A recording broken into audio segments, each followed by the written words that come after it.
Film chamber ಮತ್ತು ನಿರ್ಮಾಪಕರ ಸಂಘದ ಅಧ್ಯಕ್ಷರುಗಳು ಪದಾಧಿಕಾರಿಗಳು ಕೂತ್ಕೊಂಡು ನಮ್ಮ ನಾಯಕ ನಟರುಗಳನ್ನು ಅಪ್ರೋಚ್ ಮಾಡಿ ಅವರಿಗೆ ವಿವರಣೆ ಕೊಡಬೇಕು.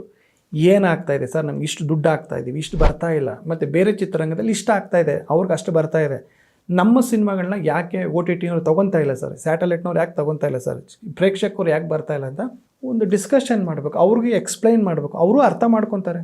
ಇದು ಆಗಲಿಲ್ವಾ, ನಟ ನಟರನ್ನು ಕರ್ಕೊಂಡು ನಮ್ಮ ಕರ್ನಾಟಕ ಸರ್ಕಾರದ ಮುಖ್ಯಮಂತ್ರಿಗಳಿರ್ಬೋದು ಅವ್ರನ್ನ ಅಪ್ರೋಚ್ ಮಾಡಿ ಅವ್ರ ಮೂಲಕ ನಾವು ಬಿಸ್ನೆಸ್ ಸೆಟ್ಗಳನ್ನ ನೆಟ್ಫ್ಲಿಕ್ಸ್ ಇರ್ಬೋದು, ಅಮೆಝಾನ್ ಪ್ರೈಮ್ ಇರ್ಬೋದು, ಜಿಯೋ ಸ್ಟಾರ್ ಇರ್ಬೋದು, ಅವ್ರನ್ನ ಕರೆಸ್ಬೋದು.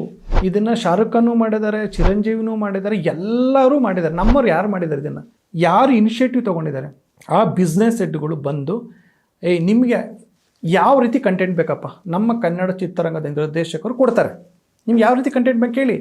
ನಮ್ಮಲ್ಲಿ ರಾಷ್ಟ್ರ ಪ್ರಶಸ್ತಿಗಳು ಬಂದೇ ಇಲ್ವಾ, ನಮ್ಮಲ್ಲಿ ಅತ್ಯುತ್ತಮ ನಟ ನಟಿಯ ಪ್ರಶಸ್ತಿಗಳು ಬಂದೇ ಇಲ್ವಾ, ಅತ್ಯುತ್ತಮ ನಿರ್ದೇಶಕ ಪ್ರಶಸ್ತಿಗಳು ಬಂದೇ ಇಲ್ವಾ.